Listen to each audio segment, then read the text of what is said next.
Após uma pausa de uma semana por motivos técnicos, alheios, portanto, um pouco à nossa vontade, volta mais um Passo à Bola, o programa de desporto da Rádio Transforma.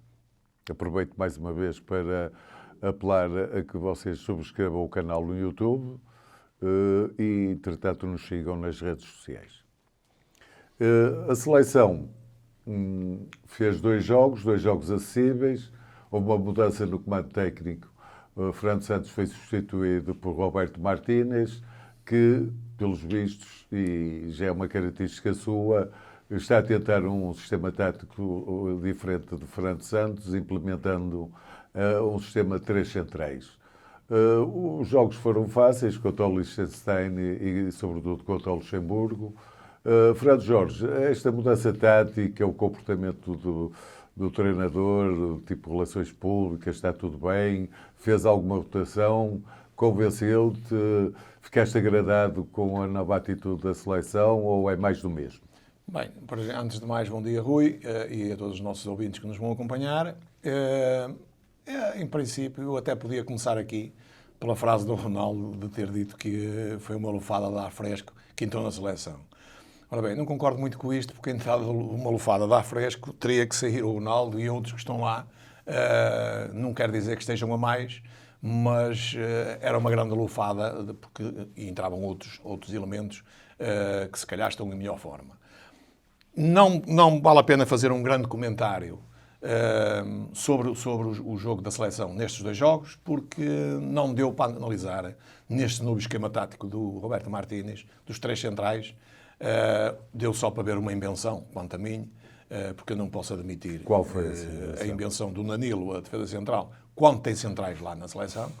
Eu, se fosse central, não gostava muito. Não é uma invenção. O Fernando Santos também... Não gostava, também, sim. Também... Mas o Fernando Santos, a gente já disse aqui que o Fernando Santos não é treinador. É um indivíduo que foi lá colocado por ser amigo da Federação. E não só. Por outros pormenores. O Roberto Martínez chegou agora, inventou outro esquema tático com 3 centrais e deve jogar com os centrais que tem convocados. Uma seleção é uma seleção de valores com pelo menos 2 indivíduos para cada lugar. 2 defesas centrais, esquerdos, direitos, do meio, 2 laterais direitos, 2 laterais esquerdos. É assim que eu entendo o conceito da seleção. Não há que inventar. Num clube é um bocado diferente, porque às vezes tu não tens, por lesões, castigos, etc. Há que fazer adaptação. Há que fazer uma adaptação. Eu entendo perfeitamente. Numa seleção não posso admitir uma coisa destas, que seja um indivíduo adaptado quando tem outros desse lugar no banco. Eu dou a impressão que ele agora no Paris Saint-Germain já é central. E, portanto, não deu mais para ver a seleção, a dinâmica e tudo, porque estas equipas, quer o Liechtenstein no primeiro jogo, quer o Luxemburgo no segundo, que até diziam que o Luxemburgo era o melhor Luxemburgo dos últimos anos. Não vi nada disso, não vi evolução nenhuma no Luxemburgo, pelo contrário. Até jogou muito pior nos anos anteriores. Qualquer equipa aqui da 4ª Divisão batia-se com estas duas equipas. Portanto, não dá para analisar se estamos melhor, se estamos pior, também ainda é cedo e tudo. E dificilmente vai-se fazer uma grande análise, na minha opinião, neste grupo J, porque as equipas são muito fraquinhas. Temos uma Eslováquia, que até já empatou com o Luxemburgo, uma Bósnia, talvez seja a melhor equipa aqui, uma Islândia, um Luxemburgo e um Liechtenstein. Quer dizer, este apuramento aqui é, como eu digo, é obrigatório que Portugal ganhe praticamente os jogos todos, sem grande dificuldade. Portanto, não vai haver aqui um termo de comparação se estamos melhor, se estamos com um lufada de ar fresco, se estamos a jogar de maneira diferente ou coisa do género. Só depois, na outra fase, muito provavelmente, é que vamos analisar a coisa. Entrou bem Roberto Martínez na seleção, porque tem uma série muito fraquinha que qualquer... Eu até estou convencido, até vou dizer uma barbaridade, se calhar, que as pessoas podem ter a sua opinião, mas é a minha. Sem treinador, nós éramos apurados para a fase seguinte, neste grupo J. É a minha opinião. Com certeza. Entretanto, disputou-se este fim de semana a jornada 26 da Liga BWIN. A jornada começou com um Sporting Santa Clara, portanto um Sporting crescendo de forma, e o Santa Clara que está a ficar cada vez mais para trás na corrida. Jogo fácil para o Sporting, não? Sim, foi um jogo sentido único. O Sporting está a jogar, está moralizado com estas vitórias últimas, estas 5, 6 vitórias, incluindo a passagem na Liga Europa, não é? E que vai jogar agora com os Juventus. Na linha da frente, o Sporting mostrou muita dinâmica. O Paulinho, o Trincão e o Edwards fizeram bons golos, podiam ter feito mais. O Santa Clara está derrotado psicologicamente, tem alguns bons jogadores, mas já não chega lá. Portanto, os jogadores já se consciencializaram que dificilmente vão ficar na primeira divisão e o Santa Clara foi uma manta de retalhos. Não tem fio de jogo, jogam um bocado individualmente, criaram uma outra situação. Animicamente pareceram que já estão em baixo estarão, e, portanto, estão já com a anestesia sem para moral descer de divisão. E o Sporting ganhou aqui os 3 pontos fundamentais para se manter na corrida para o segundo e o terceiro lugar, que está em aberto. Sim, como disse Artur Jorge, o treinador de Braga, no final do jogo, após mais uma derrota, uma vitória difícil do Braga em Chaves, realmente ainda há 3 equipas a lutar por um lugar e ele catalogou esse lugar como sendo o segundo. Portanto, a jornada decorreu com o jogo Chaves-Braga, um jogo que se previa equilibrado e que no fundo foi, mas o Braga, mais uma vez, averba uma grande vitória e mantém-se na pelgada do Porto, na sombra do Porto, e sempre com o Sporting à distância considerável, não é? Sim. Tu viste o jogo, o Braga foi um justo vencedor, o Chaves merecia mais. O que é que parece sobre esse jogo? Sim, foi um bom jogo em Chaves, entre 2 equipas que jogaram para ganhar. O Chaves jogou bem, também. O Braga está moralizado também como o Sporting, está a jogar bem também nesta último terço do campeonato, que é a fase mais importante, para os lugares abaixo do primeiro. O Artur Jorge também foi uma resposta que ele deu, na minha opinião, ao Rubem Amorim, porque o Rubem Amorim disse que ganhasse os jogos todos, quase de certeza que ficaria apurado para a Liga dos Campeões. O Artur Jorge retrucou ao dizer que o Braga também, se ganhasse os jogos todos, ficava apurado para a Liga dos Campeões. Vamos ver. Portanto, estes 3 lugares, estes 2 lugares, o segundo e o terceiro, estão em aberto. O Braga não fez mais que a obrigação de ganhar as Chaves, senão podia perder a corrida, quer para o segundo lugar e quer em detrimento do Sporting. Portanto, o Braga, aos 16 minutos, fez o primeiro golo. Aos 42, o Juninho fez um bom jogo também. O Chaves empatou. E depois, aos 59, o Abel Ruiz teve 2 ou 3 oportunidades. Numa delas, fez o golo, fez o 2-1 final. E, portanto, o Chaves o Braga passa num campo difícil que não é fácil passar em Chaves. O Chaves está muito bem trabalhado, está a fazer um bom campeonato, é uma das equipas que subiu do segundo escalão para a Primeira Liga e está a fazer um bom campeonato e, portanto, vai se manter.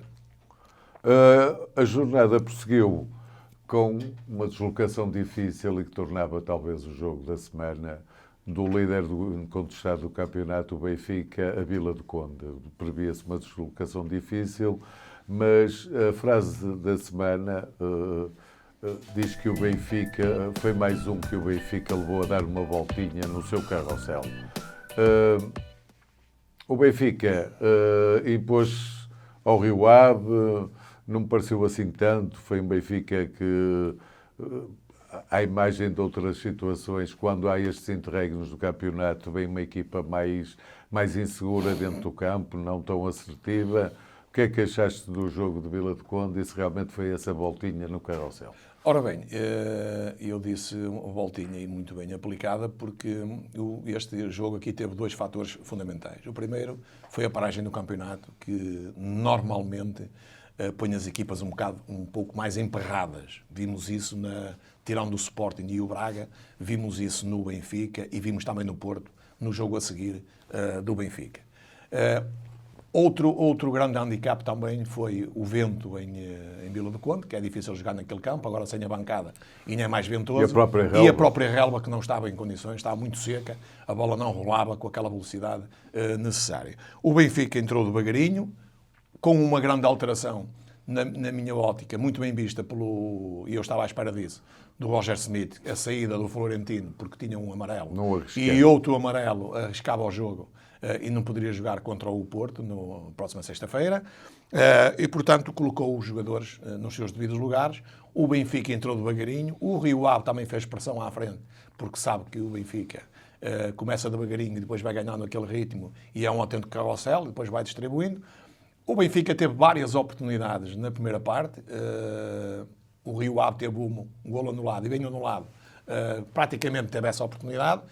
No segundo tempo, o Benfica entra forte, a jogar um bocado mais rápido logo de entrada e acontece logo o golo aos 46 minutos do Gonçalo Ramos, que só o Gonçalo Ramos, e realmente é uma coincidência, no dia de Ramos, o Gonçalo Ramos foi eleito para entregar estes 3 pontos à madrinha, chamado Benfica, e o Benfica agradece a visita do Gonçalo Ramos. E esta vitória parece-te que define já o campeão ou ainda achas que falta jogos para disputar? Não. Isso é evidente. Nós aqui penso que foi o grande passo. É uma pergunta da tua parte que já nem vale a pena eu responder, porque nós aqui já dissemos quem era o campeão. Sim, já antecipamos. Outra coisa que eu quero dizer é que, além destes 2 handicaps em Vila do Conde, é preciso notar também, houve outro handicap, que foi o árbitro, o Sr. Rui Costa, que é um mau árbitro para mim, não deixa jogar. Para ele é tudo faltinhas e faltinhas e faltinhas. Apitou mais de 40 vezes. Portanto, várias interrupções, vários lances que ele interpreta mal e qualquer contacto entre um jogador. O futebol é um jogo de contacto.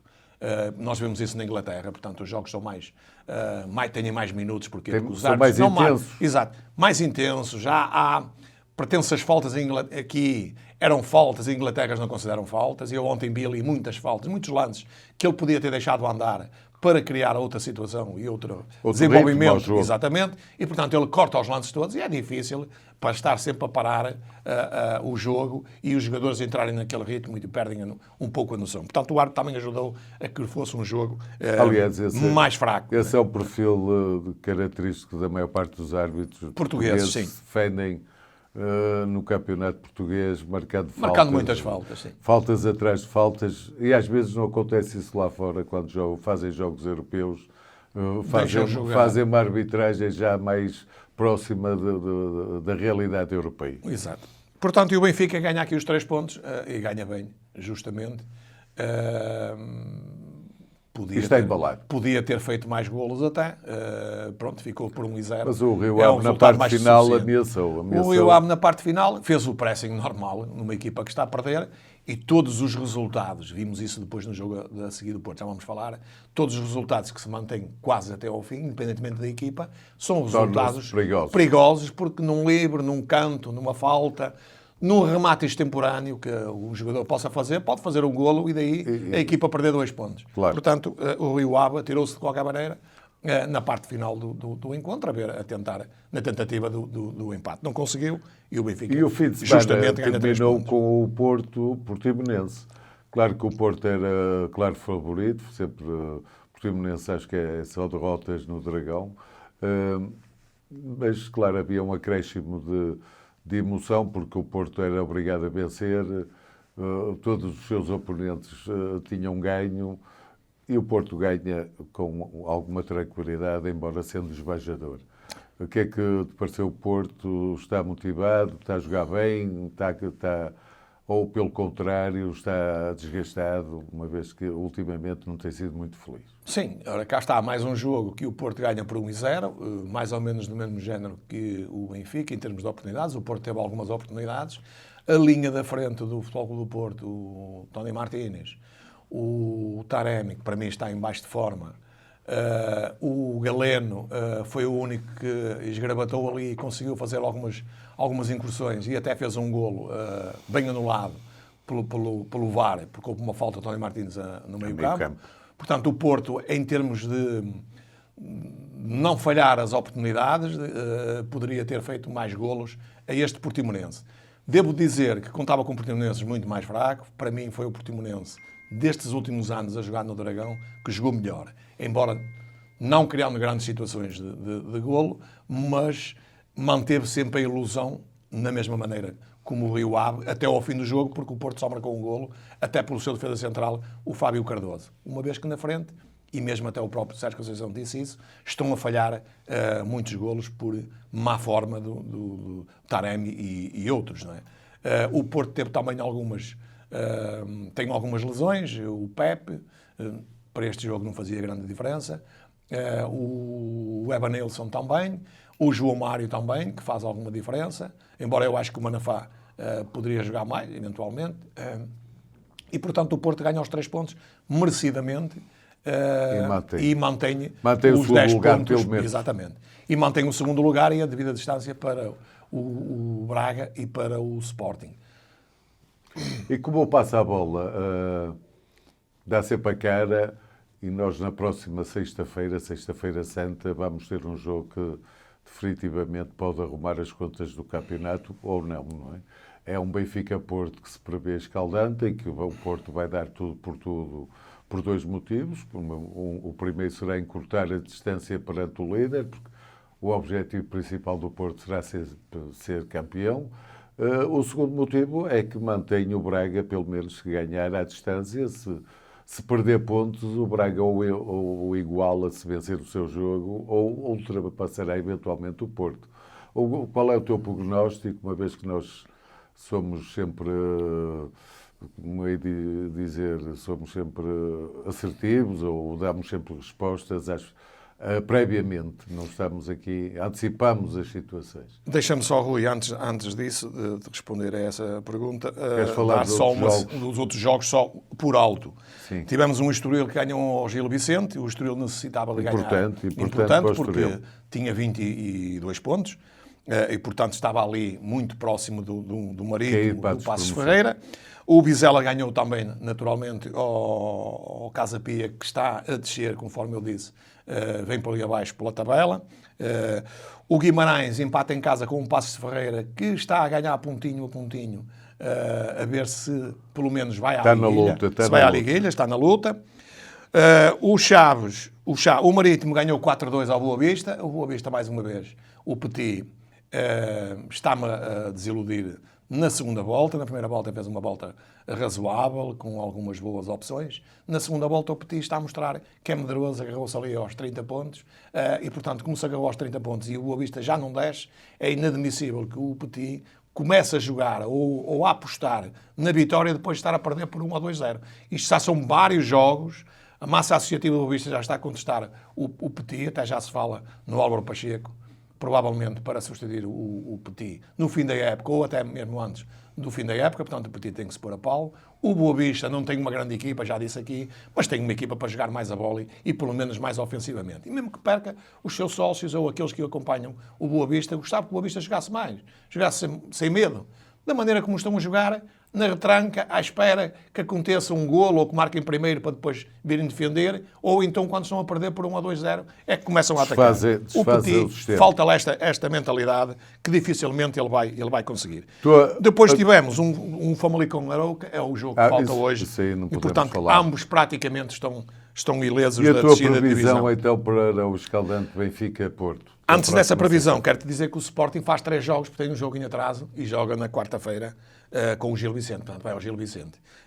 Era um jogo que estava em atraso, acertar o calendário, e depois joga na próxima jornada também. Portanto, o Sporting, em princípio, se for ao Gil Vicente ganhar, mantém a distância para o Porto. O Benfica ganha o Porto ganha o Benfica, vão empatar, o que é que tu achas? Vou dizer aqui uma coisa, que da maneira como está a jogar o Porto, em que eu acredito que as lesões, o Pepe, o João Mário, o Evanilson, provavelmente também vai jogar. Portanto, o Porto vai jogar na máxima força, o Porto vai jogar naquela teoria do Sérgio Conceição, que necessita de ganhar para encurtar a distância para o Benfica, que são 10 pontos de diferença. Portanto, o Benfica está à vontade, mesmo que perca, não perde o campeonato. E o Porto pode fazer uma maior aproximação e deslocar-se também, porque quer o Braga, quer o Sporting estão à espera que um desses perca pontos, nomeadamente mais o Porto até do que o Benfica, porque eles também já não chegam lá ao primeiro lugar. E o Porto devia arriscar mais, mas a gente conhece o Sérgio Conceição vai jogar no jogo, não é bem uma retranca, mas é um jogo mais defensivo a meio campo, a não deixar jogar o Benfica, a condicionar um pouco o jogo do Benfica, o carrossel do Benfica, na tentativa de, numa jogada de contra-ataque, num lance perigoso, um canto ou um livre, fazer um golo e trazer os 3 pontos dessa contenda entre os dois. Mas qual é a tua previsão? Acredito, muito sinceramente, que vai ser o jogo mais fácil destes anos todos para o Benfica. Acredito que o Benfica vai ganhar neste jogo com relativa facilidade. Com clareza. com relativa facilidade, porque o Benfica tem tudo para isso. Vai ter uma massa associativa que vai encher o estádio, aliás, já nem há bilhetes. A relva está impecável, bom tempo, portanto, tudo de acordo para o Benfica, desta vez, sem medo, sem receios, porque este treinador já mostrou aqui no Dragão, não é preciso lembrar que o Benfica veio cá ganhar ao Porto, o que não é fácil, e o Benfica tem que mostrar outra coisa também, é que o Porto tem ganho nestes últimos anos mais vezes no Estádio da Luz do que o Benfica, e portanto o Benfica tem que ajustar aqui as contas e ganhar aqui. Lembrar sempre que o Porto Exatamente, tem em casa. ganho muitos jogos na Luz e, portanto, não será o ambiente que se prevê realmente fantástico, que vai inibir os seus jogadores de lutarem e de fazerem pela vitória. Sim, claro. Como é normal no Porto, não é? E com esta mensagem... Espera, deixa-me só falar ali aqui dos outros. Depois temos um Braga, que já o construiu em casa, não será um jogo muito difícil, e um Sporting também, que vai ao Casa Pia, portanto o Sporting tem duas saídas fundamentais, em que tem que obter 2 vitórias para não deixar fugir quer o Braga, quer o Porto. Vou ganhar. Aqui o mais importante é realmente o Porto-Benfica. Temos uma previsão muito otimista de Fernando Jorge. Temos a minha opinião, que é sempre um jogo de tripla. E com esta mensagem ou esta previsão nos despedimos, desejando-vos a todos uma ótima semana plena de luz e de saúde. Muito obrigado a todos. Boa semana.